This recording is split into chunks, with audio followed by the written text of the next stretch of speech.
माता की जय श्री राम, जय जय श्री राम। ಇವತ್ತು ದಾವಣಗೆರೆಯ ಎಣ್ಣೆ ನಗರದಲ್ಲಿ ದೇಶ ಕಂಡ ಅಪ್ಪಟ ದೇಶಭಕ್ತ ಪ್ರಧಾನಮಂತ್ರಿ ಅವರ ಪಾದಾರ್ಪಣೆಯಿಂದ ಇಡೀ ದೇಶದ ರಾಜಕಾರಣದ ಚಿತ್ತಶುದ್ಧಿಯನ್ನ ತೋರಿಸುವ ರೀತಿಯಲ್ಲಿ ನಾವೆಲ್ಲರೂ ಕೂಡ ಅಭೂತಪೂರ್ವವಾಗಿ ಸೇರಿಸಿ ಬಿಸಿಲನ್ನ ಎದುರಿಸಿ ತಾವಿಷ್ಟು ದೊಡ್ಡ ಸಂಖ್ಯೆಯಲ್ಲಿ ಸೇರಿಸಿ ಇದು ನಮ್ಮ ನರೇಂದ್ರ ಮೋದಿಜಿ ಅವರಿಗೆ ಇರುವಂತಹ ಒಂದು ಪ್ರೀತಿ, ವಿಶ್ವಾಸ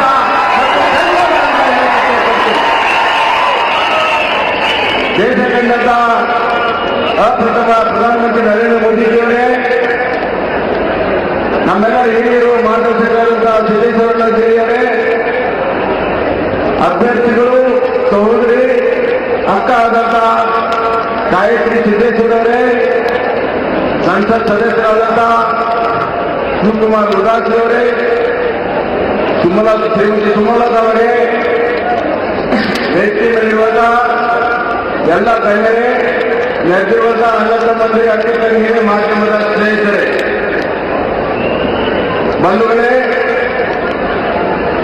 ಇವತ್ತು ದೇಶ ಕಂಡ ಹಲವಾರು ಪ್ರಧಾನಮಂತ್ರಿಗಳಲ್ಲಿ ಅಪ್ಪಟ ದೇಶಭಕ್ತ ಪ್ರಧಾನಮಂತ್ರಿ ಸ್ವತಂತ್ರ ಬಂದ ಮೇಲೆ ಲಾಲ್ ಬಹದ್ದೂರ್ ಶಾಸ್ತ್ರಿ ನಂತರ ಯಾರಾದರೂ ಇದ್ರೆ ನಮ್ಮ ಪುಣ್ಯ ಭಾಗ್ಯ. ಇವತ್ತು ನರೇಂದ್ರ ಮೋದಿಜಿಯವರು ಲಾಲ್ ಬಹದ್ದೂರ್ ಶಾಸ್ತ್ರಿ ದೇಶಕ್ಕಾಗಿ 15 ತಾಸು ಕೆಲಸವನ್ನು ಮಾಡ್ತಾ ಇದ್ದಾರೆ. ಒಂದು ದಿನ ರಜೆ ತೆಗೆದುಕೊಂಡಿಲ್ಲ. ಬಂಧುಗಳೇ, ಎಲ್ಲಕ್ಕಿಂತ ಮುಖ್ಯವಾಗಿ 100 ವಯಸ್ಸಿನ ತಾಯಿ ಹೋದಾಗ ಕೇವಲ 3 ಗಂಟೆ ಅಂತ್ಯ ಸಂಸ್ಕಾರದಲ್ಲಿ ಪಾಲ್ಗೊಂಡು 4ನೇ ಗಂಟೆ ಮಧ್ಯ ದೇಶದ ಸೇವೆಯನ್ನು ಮಾಡಲು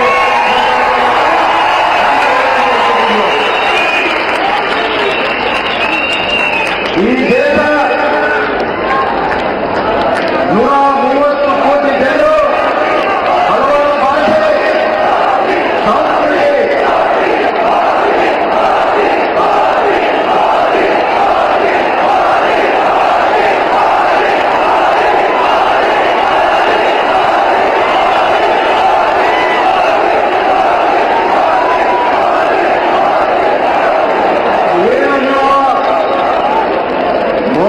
ಮೋದಿ ಅಂತ ಹೇಳ್ತಾ ಇದ್ದೀರಿ. ಇಡೀ 130 ಕೋಟಿ ಜನರ ಮನದಲ್ಲಿ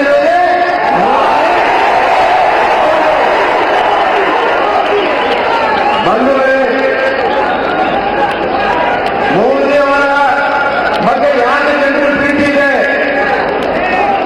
ಯಾವುದು ಅಸಾಧ್ಯ ಅಂತಿತ್ತೋ, ಇದುವರೆಗೂ ದೇಶದಲ್ಲಿ ಯಾವುದು ಅಸಾಧ್ಯ ಇತ್ತೋ ಅದನ್ನ ಸಾಧನೆ ಮಾಡಿ ತೋರಿಸಿರುವಂತ ದೇಶ ಶ್ರೀಮಂತ ನಾಯಕ ನರೇಂದ್ರ ಮೋದಿ.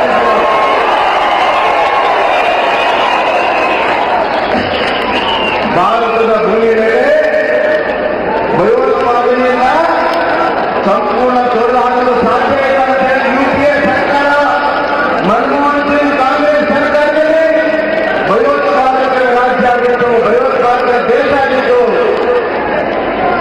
ಆದರೆ ನರೇಂದ್ರ ಮೋದಿಯವರು ಬಂದ ಮೇಲೆ ಭಯೋತ್ಪಾದಕ ಸ್ಥಾನದಲ್ಲಿ ಹೋಗಿ ಸಂಸದನ ಮಾಡಿ ಭಯೋತ್ಪಾದಕರಿಗೆ ಭಯ ಮುಚ್ಚಿರುವಂತ ನಾಯಕ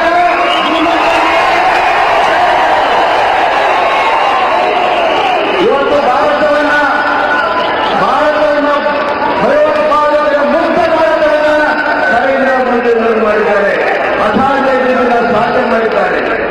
ಎರಡನೇದಾಗಿ ಬಡತನ ನಿರ್ಮೂಲನೆ ಅಸಾಧ್ಯ, ದೊಡ್ಡ ಜನಸಂಖ್ಯೆ ಇದೆ ಅನ್ನುವ ಮಾತೆಲ್ಲ ಕಡೆ.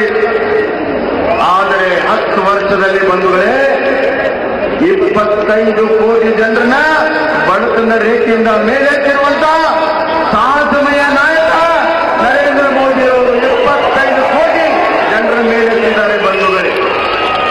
ಇನ್ನೊಂದು ಮಾತು, ದೇಶಕ್ಕೆ ಸ್ವತಂತ್ರ 70 ವರ್ಷ ಆದರೂ ಕೂಡ ಮನೆ ಮನೆಗೆ ನೀರು ಕೊಡುವಂತದ್ದಾಗಿರಲಿಲ್ಲ. ಯಾವುದೇ ಪ್ರಧಾನಮಂತ್ರಿ ಮಾಡೋ ದೂರಲ್ಲಿ ಅದರ ಬಗ್ಗೆ ಮಾತನಾಡ್ಕೊಳ್ತಾರಿರಲಿಲ್ಲ. ಯಾಕಂದ್ರೆ ಅದು ಅಸಾಧ್ಯ, 100 ಕೋಟಿ ಮನೆಗಳಿಗೆ ನೀರು ಕೊಡಲು ಅಸಾಧ್ಯ ಅನ್ನುವಂತ ಮಾತಿತ್ತು. ಆದರೆ 4 ವರ್ಷದಿಂದ ಕೆಂಪುಕೋಟೆ ಮೇಲೆ ನಿಂತು ನರೇಂದ್ರ ಮೋದಿ ಹೇಳಿದ್ರು 2024 ವರ್ಷದಲ್ಲಿ ಎಲ್ಲರ ಮನೆಗೆ ನಾನು ನೀರನ್ನು ಕೊಡ್ತೇನೆ ಅನ್ನುವಂತ ಮಾತನ್ನು ಹೇಳಿ ಇವತ್ತು 75 ಕೋಟಿಗಿಂತ ಹೆಚ್ಚು ಮನೆಗಳಿಗೆ ಕುಡಿಯೋ ನೀರು ಕೊಟ್ಟಿರುವಂತಹ ಹರ್ ಘರ್ ಗಂಗಾ ಜಲ್ ಜೀವನ್ ಮಿಷನ್ ಅಲ್ಲಿ ಕೊಟ್ಟಿರುವಂತಹ ಒಬ್ಬ ಮಾಜಿ ಇರುವಂತಹ ನಾಯಕ ನರೇಂದ್ರ ಮೋದಿಯವರು ಅನ್ನುವಂತಹ ಮಾತನ್ನು ಹೇಳುತ್ತಿದ್ದೆ. ಪಟ್ಟಣ ಬಂಧುಗಳು, ಬರ ಪರಿಹಾರ ಕಾಂಗ್ರೆಸ್ನವರು ಇವತ್ತು ಸ್ಟ್ರೈಕ್ ಮಾಡ್ತಾ ಇದ್ದಾರೆ.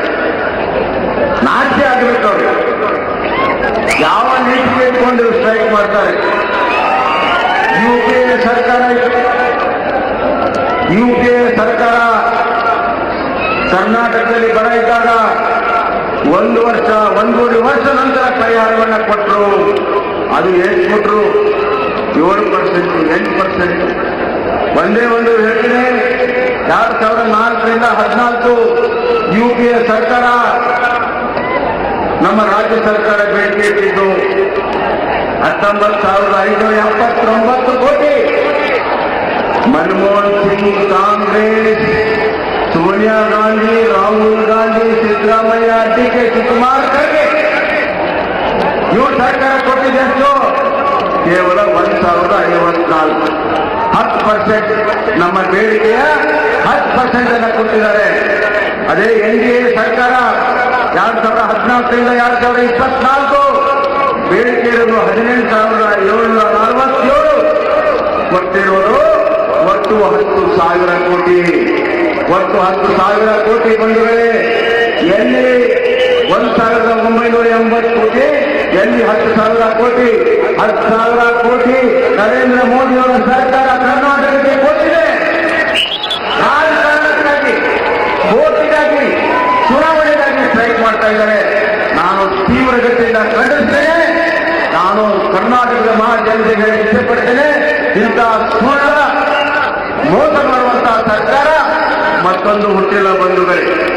ನರೇಂದ್ರ ಮೋದಿಯವರು ಏನು ಮಾಡಿದ್ದಾರೆ ಕರ್ನಾಟಕಕ್ಕೆ ಅಂತ ಹೇಳ್ತಾರೆ. ಸ್ವತಂತ್ರ ಬಂದ ಮೇಲೆ 3,000 ಕಿಲೋಮೀಟರ್ ರಸ್ತೆ ಇತ್ತು. 6,000 ಕಿಲೋಮೀಟರ್ ಮಂಜೂರಾತಿಯನ್ನು ಕೊಟ್ಟಿದ್ದು ನರೇಂದ್ರ ಮೋದಿಯವರು. 7,000ಕ್ಕಿಂತ ಹೆಚ್ಚು 2 ಬಾರಿ ಬಜೆಟ್ ಅಲ್ಲಿ ರೈಲ್ವೆ ಅಭಿವೃದ್ಧಿ ಕೊಟ್ಟಿದ್ದಾರೆ, ರೋಡ್ಗಳ ಅಭಿವೃದ್ಧಿ ಕೊಟ್ಟಿದ್ದಾರೆ, ಹೊಸ ಯೋಜನೆಗಳನ್ನು ಕೊಟ್ಟಿದ್ದಾರೆ. ನರೇಂದ್ರ ಮೋದಿಯವರಿಗಿಂತ ಮುಂದೆ ಆಯುಷ್ಮಾನ್ ಭಾರತ್ ಇತ್ತ, ದೇಶದಲ್ಲಿ ಆಯುಷ್ಮಾನ್ ಭಾರತ್ ಇತ್ತ. ನರೇಂದ್ರ ಮೋದಿಯವರು ಪ್ರಧಾನಮಂತ್ರಿ ಆಗಿಂತ ಮುಂದೆ ಇರಲಿಲ್ಲ. ಕಾಂಗ್ರೆಸ್ 60 ವರ್ಷ ಆಡಳಿತ ಮಾಡಿದರೆ ಕೊಡಕ್ಕಾಗಿರಲಿಲ್ಲ. ಪ್ರತಿಯೊಂದು ಬಡವರ ಕುಟುಂಬಕ್ಕೆ 5 ಲಕ್ಷ ರೂಪಾಯಿ ಆಯುಷ್ಮಾನ್ ಕಾರ್ಡ್, 1 ಕೋಟಿ ಕಾರ್ಡ್ ಇವತ್ತು ಕರ್ನಾಟಕದಲ್ಲಿದೆ. ಅದರ ಸಂಪೂರ್ಣವಾದಂತಹ ಯೋಜನೆಯನ್ನು ರೂಪಿಸಿರುವಂತದ್ದು ನಮ್ಮ ಪ್ರಧಾನಿ ನರೇಂದ್ರ ಮೋದಿಯವರು. ಸ್ಮಾರ್ಟ್ ಸಿಟಿ ಇತ್ತ ನರೇಂದ್ರ ಮೋದಿಯವರು ಬರೆದಿದ್ದ ಮುಂಚೆ ಸ್ಮಾರ್ಟ್ ಸಿಟಿ ಇತ್ತ ಇರಲಿಲ್ಲ. ನರೇಂದ್ರ ಮೋದಿಯವರು ಬಂದ ಮೇಲೆ ಬಂತು. ಮುದ್ರಾ ಯೋಜನೆ ಇತ್ತ ಇರಲಿಲ್ಲ. ನರೇಂದ್ರ ಮೋದಿಯವರು ಬಂದ ಮೇಲೆ ಉಜ್ವಲ ಯೋಜನೆ ಹೆಣ್ಣು ಮಕ್ಕಳಿಗೆ ಇತ್ತ ನರೇಂದ್ರ ಮೋದಿಯವರು ಬಂದ ಮೇಲೆ ಆಗಿದೆ. ಬಂಧುಗಳೇ, ಇವತ್ತು ಈ ದೇಶವನ್ನ ಕೆಳ ಹಂತದಿಂದ ಅಭಿವೃದ್ಧಿ ಮಾಡುವಂತಹ ಕೆಲಸವನ್ನ ಇವತ್ತು ಮಾಡ್ತಾ ಇದ್ದಾರೆ. ಬಂಧುಗಳೇ, ನಾನು ಇಷ್ಟೇ ಬಯಸ್ತೇನೆ. ಕೊನೆಯದಾಗಿ ಕೃತಜ್ಞತೆಯನ್ನ, ಧನ್ಯವಾದಗಳನ್ನ ಹೇಳುವಂತಹ ಒಂದು ಚುನಾವಣೆ. ಕೋವಿಡ್ ಬಂತು, ಇವತ್ತು ನಾವು ನೀವು ಕೂತು ಮಾತಾಡ್ತಾ ಇದ್ದೇವೆ.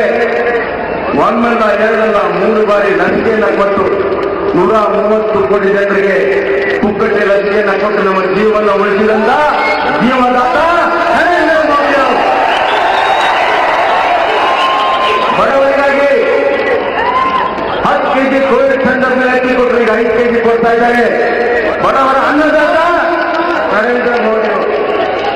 ಮನೆ ಮನೆಗೆ ನೀರು ಕೊಟ್ಟಿದ್ದಾರೆ, ಬಡವರಿಗೆ ಮನೆ ಕಟ್ಟಿ ಕೊಟ್ಟಿದ್ದಾರೆ, ಹೆಣ್ಣು ಮಕ್ಕಳಿಗೆ ಉಜ್ವಲ ಗ್ಯಾಸ್ ಕೊಟ್ಟಿದ್ದಾರೆ. ನರೇಂದ್ರ ಮೋದಿ ಅವರ ಗ್ಯಾರಂಟಿ ಶಾಶ್ವತ ಬದುಕನ್ನು ಕಟ್ಟುವಂತಹ guarantee. Congress guarantee bogus guarantee. ಬಂಧುಗಳೇ, ನಾನು ಒಂದು ಪ್ರಶ್ನೆ ಕೇಳ್ತೇನೆ. ಜೀವ ಉಳಿಸಿರುವಂತ, ಅನ್ನ ಕೊಟ್ಟಿರುವಂತ, ನೀರು ಕೊಟ್ಟಿರುವಂತ, ಮನೆ ಕೊಟ್ಟಿರುವಂತ, ಹೆಣ್ಣು ಮಕ್ಕಳಿಗೆ ಗ್ಯಾಸ್ ಕೊಟ್ಟಂತ ನರೇಂದ್ರ ಮೋದಿ ಅವರ ಕೃತಜ್ಞತೆ ಹೇಳಬೇಕು ಬೇಡ, ಧನ್ಯವಾದಗಳನ್ನು ಹೇಳಬೇಕು ಬೇಡ, ಋಣವನ್ನು ತೀರಿಸಬೇಕು ಬೇಡ, ತೀರಿಸಬೇಕಾದ್ರೆ ದಿಲ್ಲಿಗೆ ಹೋಗಿ ಹೇಳಿದ್ರು ಅವ್ರಿಗೆ ಮತದಾನ ಮಾಡೋ ಮುಖಾಂತರ, ಬಿಜೆಪಿ ಮತದಾನ ಮಾಡೋ ಮುಖಾಂತರ ಧನ್ಯವಾದ ಹೇಳ್ತಿರೋ. ಯಾರ್ಯಾರು ಧನ್ಯವಾದಗಳನ್ನ ಕೃತಜ್ಞತೆ ಹೇಳ್ತೀರಿ ಕೈ ಎತ್ತಿರಿ ನೋಡೋಣ. ನರೇಂದ್ರ ಮೋದಿ ಅವರಿಗೆ ಬೋಲೋ ಭಾರತ್ ಮಾತಾ ಕಿ, ಭಾರತ್ ಮಾತಾ ಕಿ. ನಾವು ಧನ್ಯತೆಯಿಂದ ನರೇಂದ್ರ ಮೋದಿ ಅವರಿಗೆ ಇನ್ನಷ್ಟು ದೊಡ್ಡ ಕೆಲಸವನ್ನ ಮಾಡಿ ಭಾರತವನ್ನ ನಂಬರ್ 1 ಮಾಡಿ ಆರ್ಥಿಕ ಸಾಮಾಜಿಕ ಕ್ರಾಂತಿಯನ್ನ ದೇಶದಲ್ಲಿ ತಗೊಂಬನ್ನಿ, ಪ್ರಗತಿಯನ್ನ ಮಾಡಿ ಭಯೋತ್ಪಾದನೆಯನ್ನು ಒದ್ದೋಡಿಸಿ ಈ ದರಿದ್ರ ಕಾಂಗ್ರೆಸ್ ಸರ್ಕಾರ ಹೆಣ್ಣು ಮಕ್ಕಳನ್ನ ಕಾಪಾಡಕ್ಕಾಗದಿರುವಂತ ಭ್ರಷ್ಟ ಕಾಂಗ್ರೆಸ್ ಸರ್ಕಾರವನ್ನ ಒದ್ದೋಡಿಸಿ ಅನ್ನುವಂತ ಕರೆಯನ್ನ ತಾನ ನಿಮ್ಗೆ ಕೊಡುತ್ತಾ ನರೇಂದ್ರ ಮೋದಿ ಅವರ ಕೈಯನ್ನ ಬಲಪಡಿಸಿ ಅಂತ ಹೇಳಿ ನನ್ನ ಮಾತಿಗೆ ವಿರಾಮ ಹೇಳ್ತೇನೆ. ಗಾಯತ್ರಕ್ಕನಿಗೆ 1 ಲಕ್ಷ ಮತಗಳಿಂದ ಆರಿಸ್ಕೊಂಬನ್ನಿ. ಹಾವೇರಿಯಿಂದ ನನಗೂ ಕೂಡ ಆಶೀರ್ವಾದವನ್ನು ಮಾಡಿ ಕೇಳ್ಕೊಂಡು ನಾನು ಮಾತನ್ನು ಮುಗಿಸ್ತಾ ಇದ್ದೀನಿ. ಬೋಲೋ ಭಾರತ್ ಮಾತಾ ಕಿ. ನರೇಂದ್ರ ಮೋದಿಜಿ ಅವರಿಗೆ ಜೈ ಶ್ರೀರಾಮ್, ಜೈ ಜೈ ಶ್ರೀರಾಮ್. ಸ್ವತಂತ್ರ ಭಾರತದ ಇತಿಹಾಸದಲ್ಲಿ ಮೊದಲ ಬಾರಿಗೆ ಕಳೆದ 10 ವರ್ಷದಲ್ಲಿ ಮಹಿಳಾ ಸಬಲೀಕರಣಕ್ಕೆ Ujjwala, stand up, start up, Mudra, Matruvandana, ಶೌಚಾಲಯ, ಆಯುಷ್ಮಾನ್ ಭಾರತ್, ಬೇಟಿ ಬಚಾವೋ ಬೇಟಿ ಬಡಾವ್ ಮುಖಾಂತರ ಅನೇಕ ಯೋಜನೆಗಳನ್ನ ಕೊಟ್ಟು ತನಗೆ ಸ್ವಲ್ಪ ಸಮಾಜಕ್ಕೆ ಸರ್ವಸ್ವ ಎನ್ನುವ ನೀತಿಯಲ್ಲಿ ಬದುಕಿರುವಂತ ನಮ್ಮೆಲ್ಲರ ನೆಚ್ಚಿನ ಪ್ರಧಾನಿಯಾಗಿರತಕ್ಕಂಥ ಸನ್ಮಾನ್ಯ ನರೇಂದ್ರ ಮೋದಿ ಅವರು ತಮ್ಮನ್ನೆಲ್ಲರನ್ನು ಉದ್ದೇಶಿಸಿ ಮಾತನಾಡಬೇಕಂತ ವಿನಂತಿಸ್ತೇನೆ.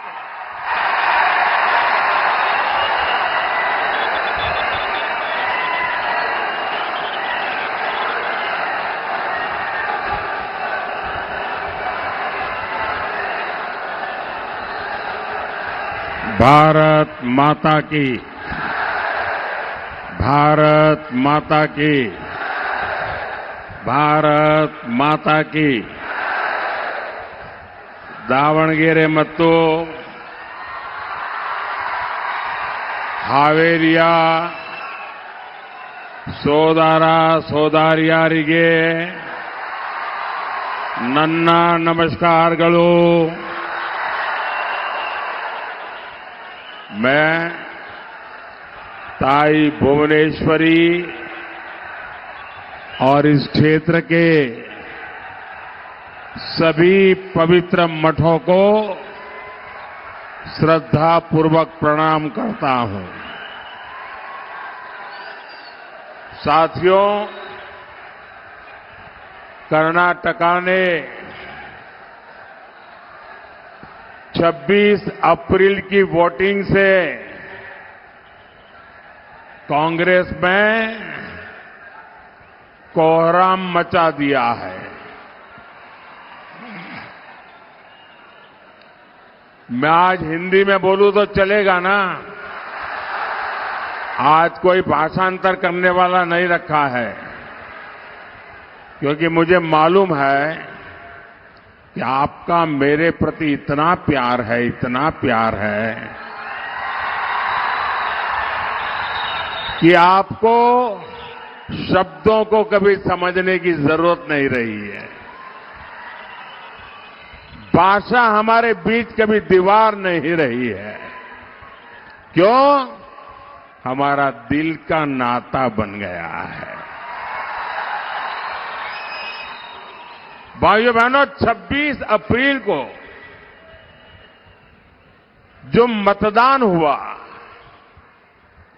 और कर्नाटका ने, यहां की माताओं बहनों ने, यहां के फर्स्ट टाइमर वोटरों ने जो कमाल करके दिखाया है, पूरी कांग्रेस ऊपर से नीचे तक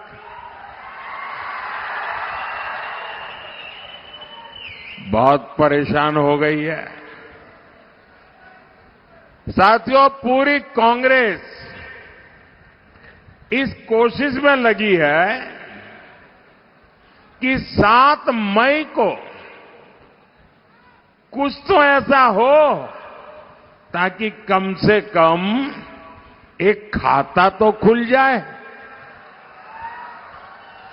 उनके लिए इस बार दिल्ली में खाता खुलने की संभावना खत्म हो गई है। लेकिन दावणगेरे का ये विशाल जन समर्थन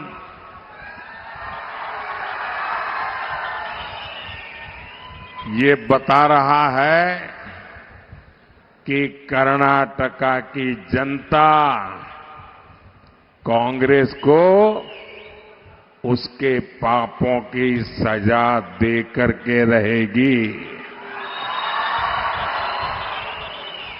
साथियों, अब वो दिन दूर नहीं जब कांग्रेस पार्टी के अलग अलग गुटों में भीतर ही भीतर जो गृह युद्ध चल रहा है वो सड़क पर आने वाला है।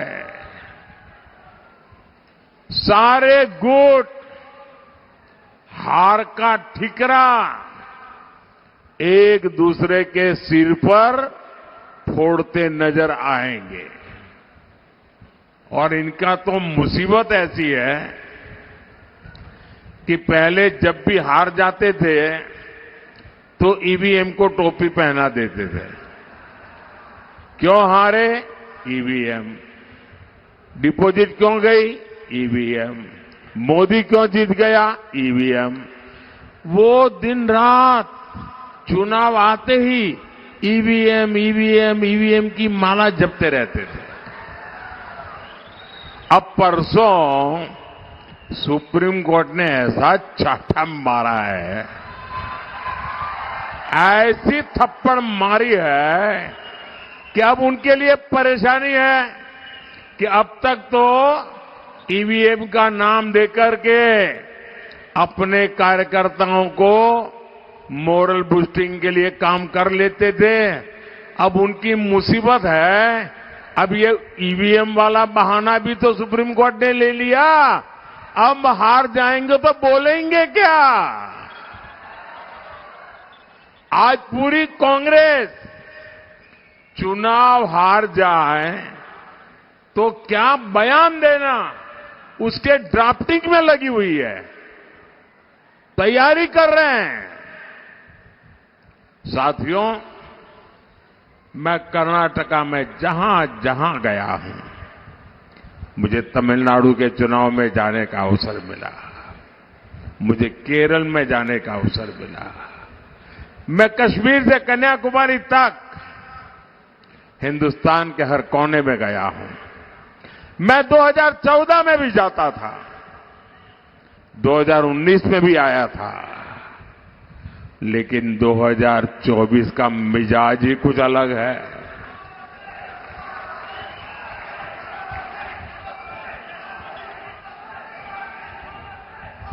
क्योंकि देशवासियों ने 10 साल हर पल मोदी को कसौटी से कसा है, तराजू से तोला है। मोदी की वाणी, मोदी का वर्तन, मोदी का समर्पण, 10 साल से देश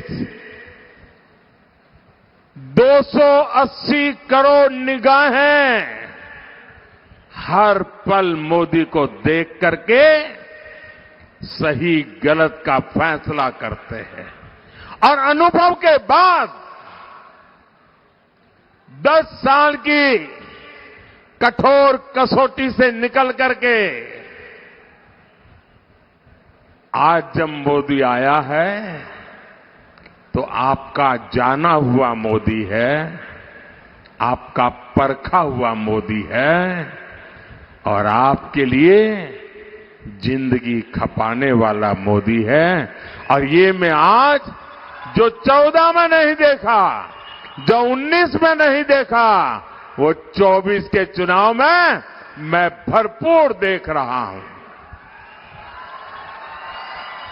मेरी माताएं बहनें, ऐसा लग रहा है मोदी का एक अभेद्य रक्षा कवच बन गई है पूरे देश की माताएं बहनें।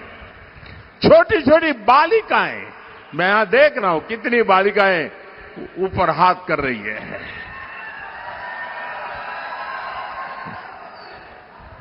भाइयों बहनों, एक तो राजनीति कांग्रेस के अपने कारनामों के कारण पिछले 70 साल में क्षेत्र बदनाम हो चुका था। उसके बावजूद भी मोदी को इतना प्यार, इतने आशीर्वाद शायद अनेकों जन्मों का पुण्य है या परमात्मा ने मुझे भेजा है, तब जाकर के ऐसे आशीर्वाद मिलते हैं। मैं किस किस का आभार व्यक्त करूं, मेरे पास शब्द नहीं है। क्या मैं परमात्मा का आभार व्यक्त करूं? क्या मैं जनता जनार्दन का आभार व्यक्त करूं? क्या मैं गांव गरीब का आभार व्यक्त करूं? क्या मैं मेरे देश के नौजवानों का आभार व्यक्त करूं? मेरे पास आपके इस प्यार को व्यक्त करने के लिए, आभार बताने के लिए आज शब्द कम पड़ रहे हैं। सिर्फ और सिर्फ आज मेरे पास है तो एक है जिसमें शब्द नहीं है, संवेदना है, जिसमें पूरी तरह मेरा मौन समर्पण है। और मेरे पास एक ही रास्ता बचा है कि देशवासियों को सदा सर्वदा सर झुका करके प्रणाम करता रहूं।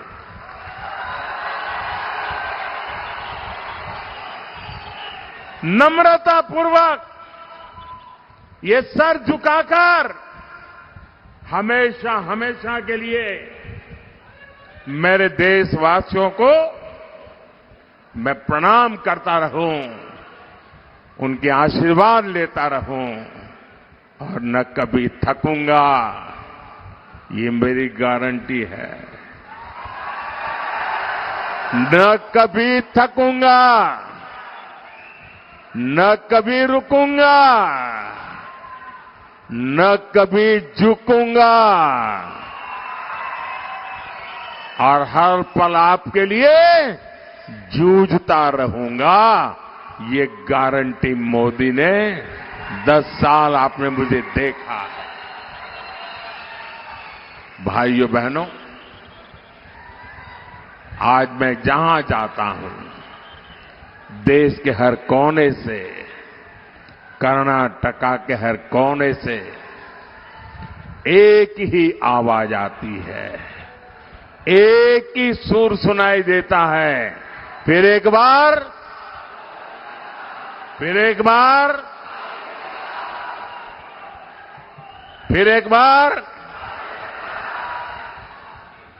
4 जून को पूरे कर्नाटका में सेलिब्रेशन होने जा रहा है। और सेलिब्रेशन ऐसा वैसा नहीं होगा। ये मेरे दावणगेरे में तो स्पेशल बेणे डोसा,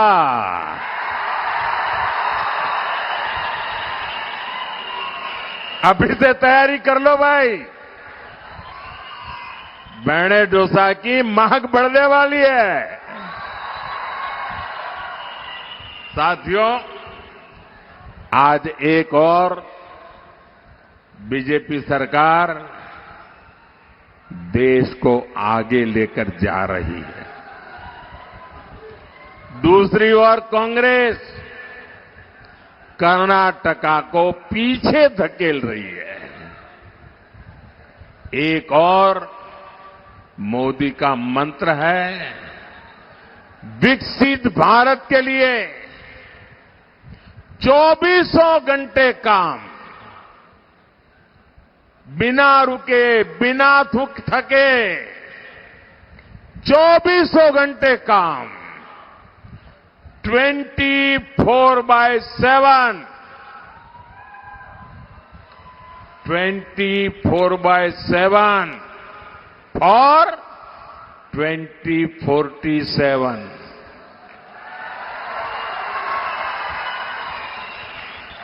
और दूसरी ओर कांग्रेस का वर्क कल्चर है, ब्रेक करो या तो ब्रेक लगाओ।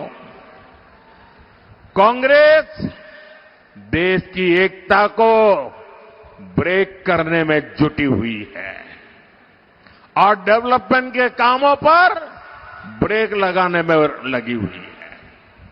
साथियों, बीते 10 वर्षों में एनडीए ने कर्नाटका के विकास के लिए जितना काम किया, येदियुरप्पा जी और बसवराज बोम्माई जी ने कर्नाटका के लिए जो मेहनत की, कांग्रेस उसे बर्बाद करने पर तुली है। और कर्नाटका में कांग्रेस जनता को एड्रेस नहीं कर रही है। वो सुबह शाम तय करते हैं कि नंबर 2 एक को कैसे मारेगा, एक नंबर तय करता है नंबर 2 को कैसे मारेगा। वो उसको नीचा दिखाने के लिए क्या करेगा, ये उसको नीचा नहीं गया, ये यही खेल चलता है। कर्नाटक को ऊंचा दिखाने के लिए उनके पास कोई विजन ही नहीं है। अपने इन गुटबंदी के कारण, अपने ही भाई भतीजावाद के कारण, उनकी गलत नीतियों के कारण कांग्रेस कर्नाटका में युवाओं, किसानों और सामान्य नागरिकों के भविष्य से खिलवाड़ कर रही है। और कर्नाटका कांग्रेस का हाल देखिए जी, वो जनता को तो समझा नहीं रहे कि अंदर अंदर क्या करते हैं। अच्छा भाई 2.5 साल ये बैठेगा, बाद में 2.5 साल तुम आ जाना। अब ये 2.5 साल वाले एक दूसरे के पैर काटेंगे कि नहीं काटेंगे। और मैंने तो सुना है कि इंडिया अलायंस वालों ने एक नई फॉर्मूला खोज निकाली है, क्योंकि मैंने एक पब्लिक मीटिंग में पूछा कि भाई इतना बड़ा देश आखिरकार किसको सुपुर्द करे। आज देश 5 साल के लिए जिसके भी हाथ में देना है तो हम सोच विचार कर देंगे कि नहीं देंगे, सोच करके देंगे कि नहीं देंगे। ऐसे ही हाथ बंद करके कोई भी आया तो दे देंगे क्या, दे देंगे क्या।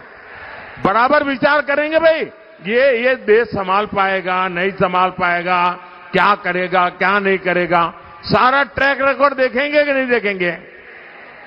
अब मैं उनको पूछता हूं भाई बताओ तो सही, आपके पास कौन नाम है जिसको देश के लोग, देश उसको सुपुर्द कर सके। कोई नाम है क्या, कोई नाम है क्या उनके पास। आप ऐसे अंधेरे में बिना नाम को वो कुछ भी करें, आप स्वीकार कर लेंगे क्या, देश स्वीकार करेगा क्या। भाइयों बहनों, और इसलिए उन्होंने एक फॉर्मूला निकाली है। अब सबको कैसे संतोष देना, और इसलिए 5 साल अगर उनको मौका मिल जाए तो उन्होंने अपने सभी साथी पार्टियों को कह दिया है कि हर एक को 1-1 साल के लिए पीएमशिप मिलेगा।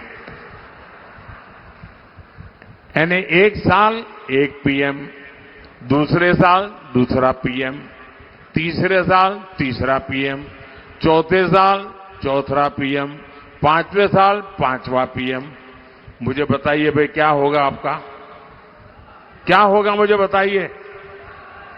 क्या आपको ऐसी चीजों से देश का भला दिखता है, आपको आपका भला दिखता है, आपके बच्चों का भला दिखता है। अब ऐसे लोगों के लिए वोट बिगाड़ सकते हैं क्या हम, बिगाड़ वोट बर्बाद कोई कर सकता है क्या। मेहरबानी करके आपका वोट बहुत मूल्यवान है, बर्बाद मत करना भैया, गलती से भी मत करना। भाइयों बहनों, कर्नाटका में कांग्रेस ने नई एजुकेशन पॉलिसी पर ब्रेक लगा दिया। बताइए, 30 साल के बाद देश के 20 लाख से ज्यादा लोगों ने मनोमंथन किया। कर्नाटका के ही बहुत बड़े वैज्ञानिक के नेतृत्व में नई एजुकेशन पॉलिसी बनी, लेकिन उनकी वोट बैंक की राजनीति को खुश करने के लिए उन्होंने उसको भी रद्द कर दिया और इसका बहुत बड़ा नुकसान हमारे देश के युवा पीढ़ी को हुआ है। आपके बच्चों के भविष्य पर इन्होंने ताला लगा दिया है। मेरे भाई बहन, मैं बड़े दर्द के साथ कह रहा हूं, बड़ी पीड़ा के साथ कह रहा हूं। अरे भाई, राजनीतिक मतभेद हो सकते हैं, लेकिन हम में से किसी को भी जनता जनार्दन के भविष्य को तबाह करने का अधिकार नहीं है। लेकिन ये लोग, इनको आपसे कोई लेना देना नहीं है। यहां हेल्थ सेक्टर की बात हो, इरिगेशन की बात हो, सब पर राज्य सरकार ने पूरी तरह डंडा चलाया, बंद करवा दिया। भगवान बसवेश्वरा की इस धरती पर इस तरह डेमोक्रेसी के खिलाफ काम करके कांग्रेस बहुत बड़ी गलती कर रही है, बहुत बड़ा पाप कर रही है। साथियों, आज कर्नाटका कांग्रेस के उसी गवर्नेंस मॉडल का शिकार बन चुका है। जिस तरह इन्होंने 6 दशकों तक देश को चलाया था, कांग्रेस ने देश में करप्शन बढ़ाने और लाखों करोड़ के घोटालों का घोर पाप किया है। क्या ऐसे लोग तेजी से विकास कर रहे हमारे भारत की कमाल, उसका नेतृत्व जो बर्बाद करते हैं वो लोग कर सकते हैं क्या? इन पर भरोसा कर सकते हैं हम? साथियों, एक समय था जब गरीबों, एससी, एसटी, ओबीसी, पिछड़ों के हक की योजनाएं कांग्रेस के करप्शन का मुख्य स्रोत हुआ करती थी। कांग्रेस के पूर्व पीएम कहते थे कि गरीबों के लिए 1 रुपया भेजते थे तो सिर्फ 15 पैसा, 15 पैसे पहुंचता था।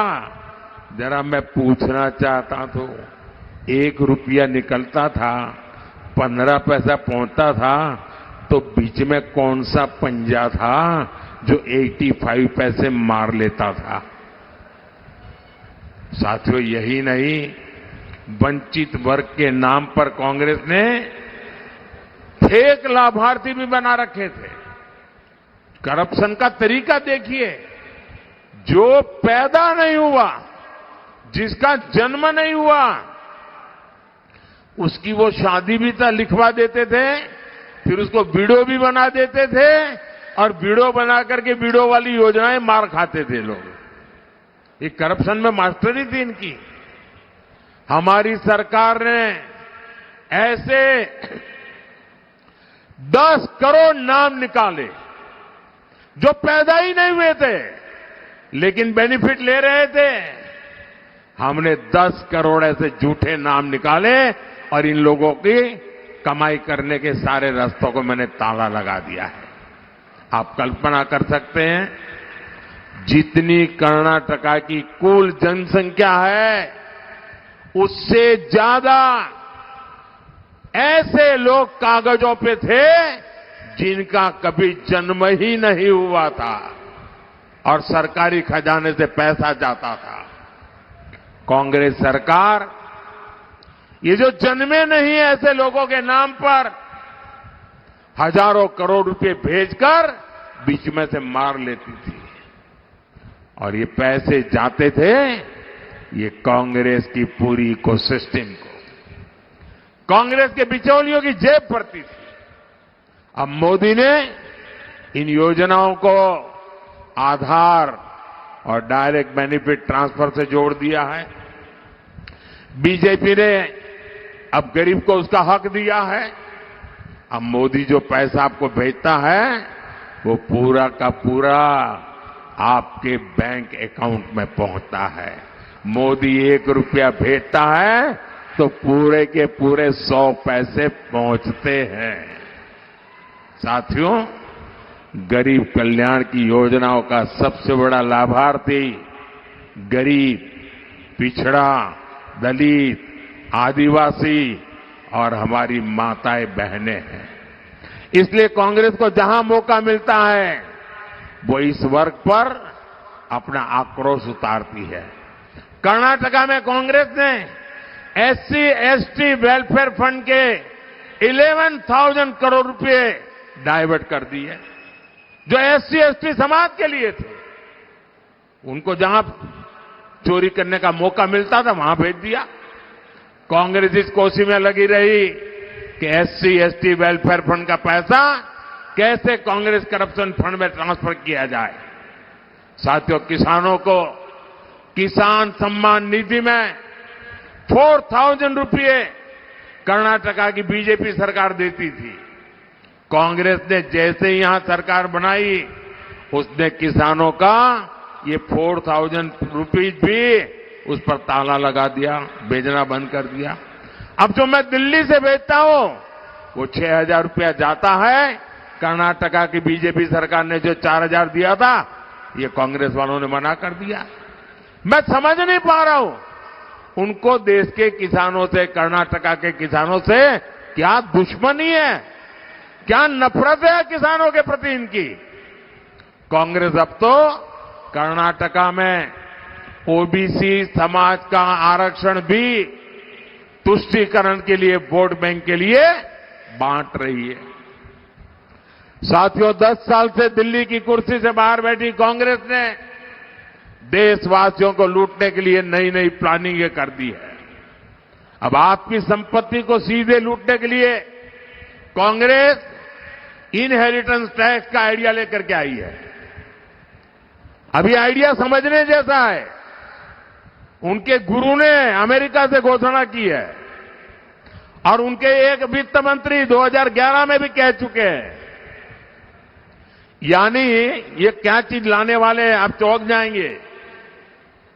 जो भी हिंदी समझते हैं, वो जो हिंदी नहीं समझते उनको जरूर समझाएं। ये मैं आपकी चिंता करने के लिए बोल रहा हूं भाई।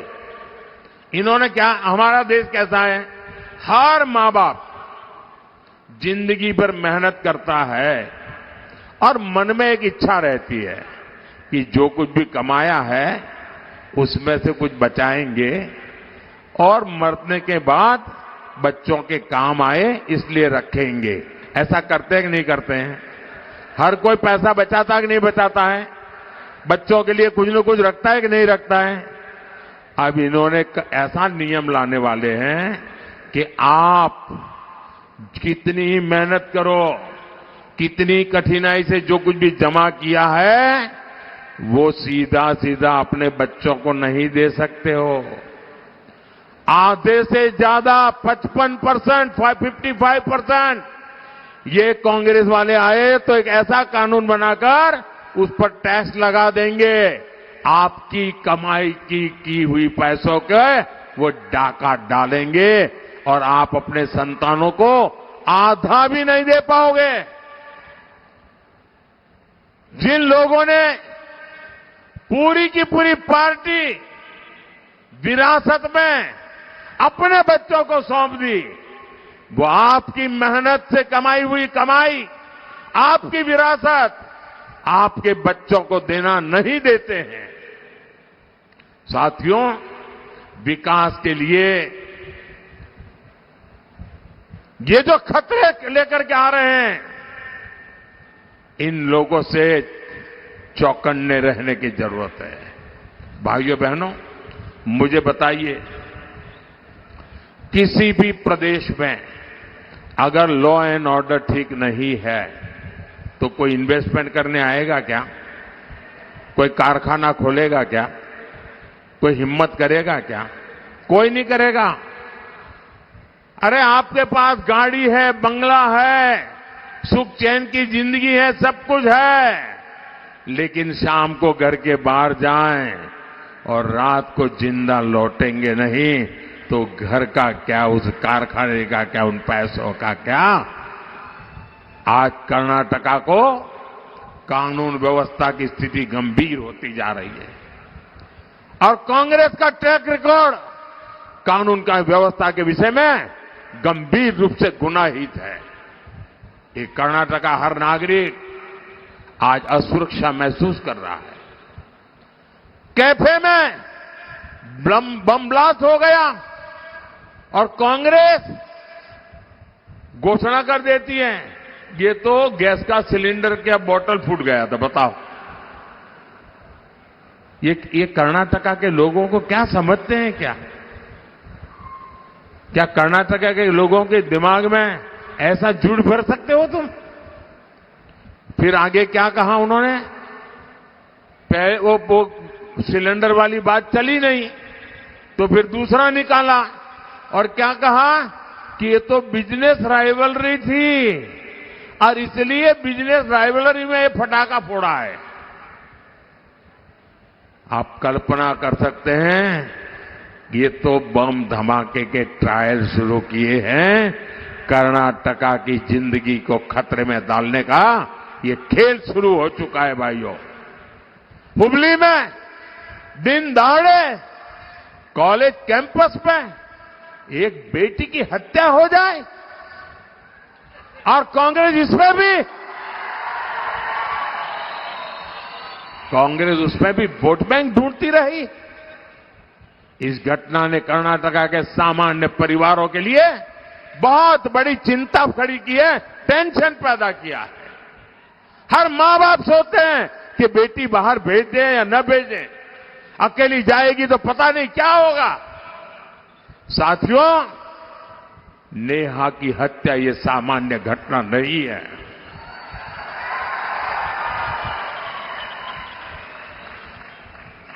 और सरकार में बैठे हुए लोग वोट बैंक की चिंता में डूबे हुए हैं। ये खतरनाक माइंडसेट है और ये कांग्रेस, पीएफआई जिस पर प्रतिबंध लगा हुआ है, देश विरोधी कृत्यों के लिए प्रतिबंध लगा है, आए दिन बम धमाके करने की आदि पीएफआई को ये मोदी सरकार ने हिम्मत करके उस पर प्रतिबंध लगा दिया। उसके बड़े बड़े 30 मार्का जेलों में सड़ रहे हैं, लेकिन कांग्रेस पार्टी चुनाव जीतने के लिए ये पीएफआई के पुराने लोगों के साथ गठबंधन करके उनको बढ़ावा दे रही है। साथियों, विकास की ऐसी स्थिति हो नहीं सकती कि विकास हो। और आज अगर देश में सुरक्षा की अगर कोई गारंटी है तो उसका नाम मोदी है। विकास की कोई गारंटी है तो उसका नाम मोदी है। भाइयों बहनों, ये मोदी हैं। अब आप 10 साल से मुझे देख लिया है, घर में घुस करके मारता है जी।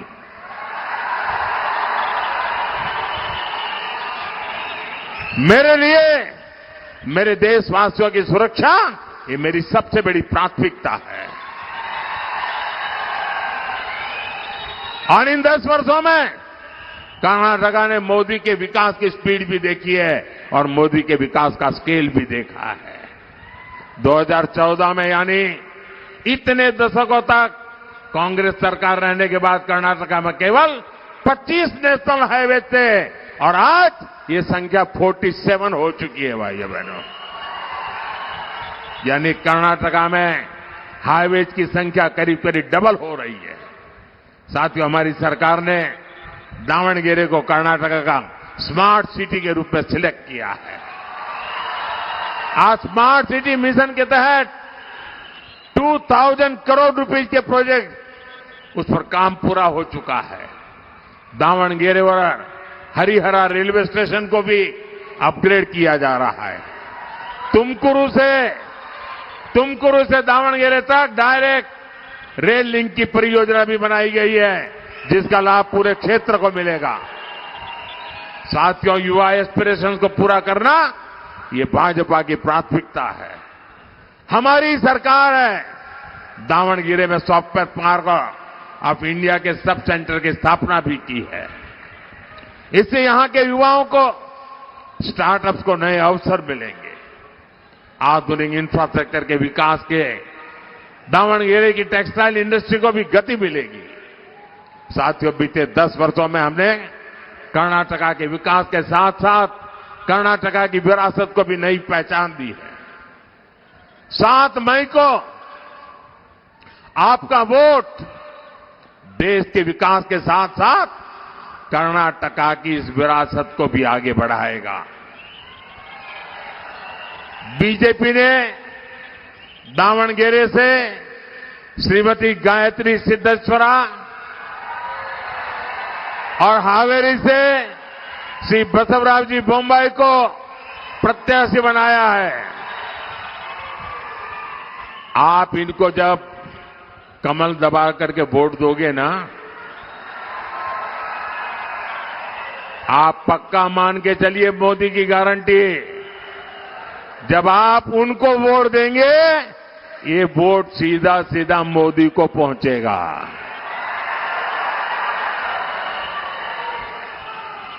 आपका एक एक वोट मोदी के संकल्पों को मजबूत करेगा।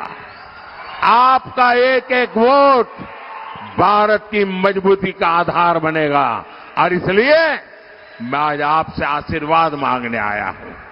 मैं आज आपसे कुछ मांगने आया हूं। और मेरा आपको अनुरोध है, गर्मी कितनी ही क्यों न हो, मत का अधिकार का उपयोग पूरा का पूरा कीजिए। पुराने सारे रिकॉर्ड ब्रेक करने वाला मतदान कीजिए। पूरे देश में नाम कमाया जाए इतना मतदान करिए। घर घर जाएंगे, मतदान कराएंगे, पोलिंग बूथ जीतेंगे। अच्छा, मेरा एक काम करेंगे, जरा हाथ ऊपर करके बताइए तो मैं बताऊं। मेरा एक काम करेंगे, पक्का करेंगे।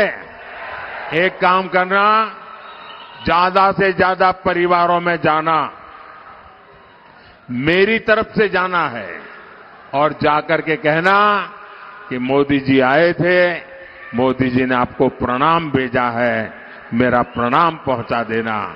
हर परिवार को मेरा प्रणाम कह देना। मेरे साथ बोलिए, भारत माता की, भारत माता की, भारत माता की। बहुत बहुत धन्यवाद।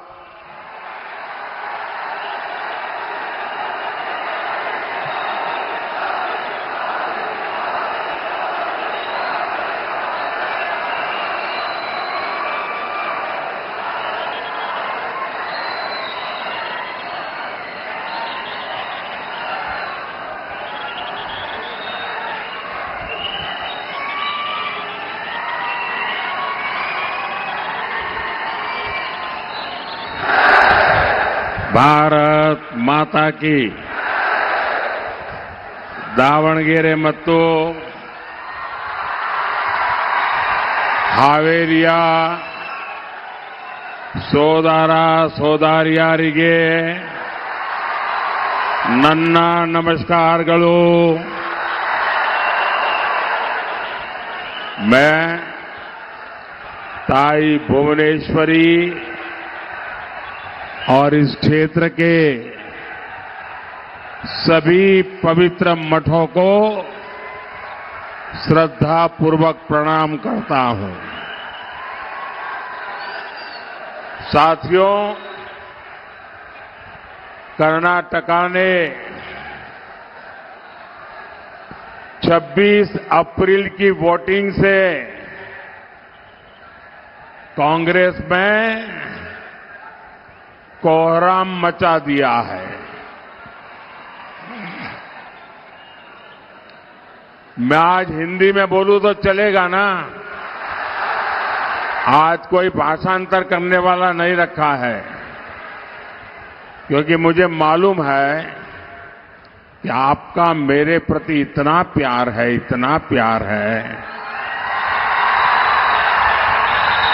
कि आपको शब्दों को कभी समझने की जरूरत नहीं रही है।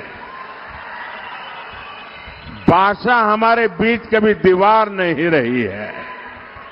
क्यों? हमारा दिल का नाता बन गया है। भाइयों बहनों, 26 अप्रैल को जो मतदान हुआ और कर्नाटका ने, यहां की माताओं बहनों ने, यहां के फर्स्ट टाइमर वोटरों ने जो कमाल करके दिखाया है, पूरी कांग्रेस ऊपर से नीचे तक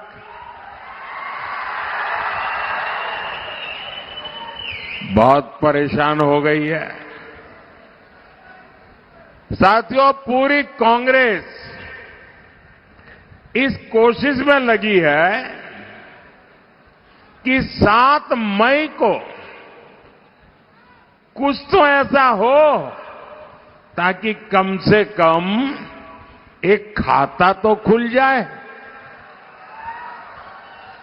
उनके लिए इस बार दिल्ली में खाता खुलने की संभावना खत्म हो गई है। लेकिन दावणगेरे का ये विशाल जन समर्थन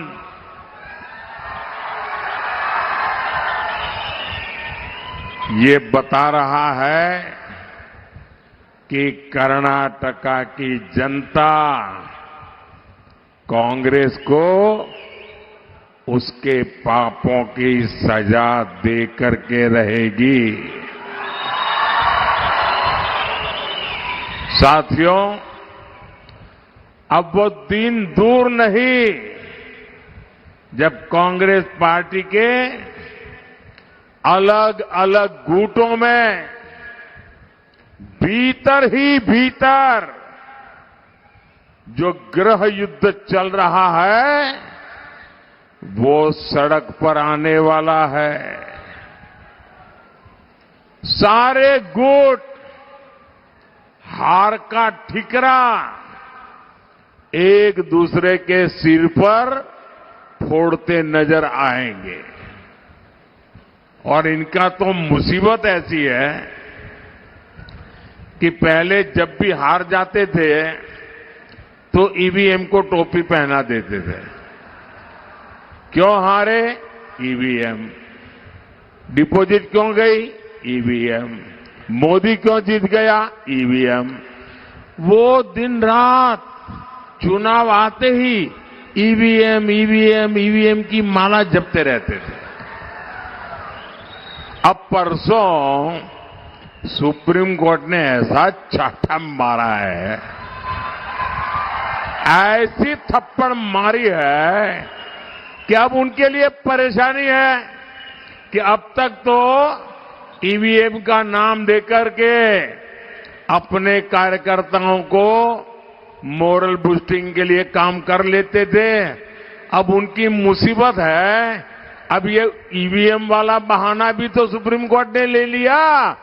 अब हार जाएंगे तो बोलेंगे क्या? आज पूरी कांग्रेस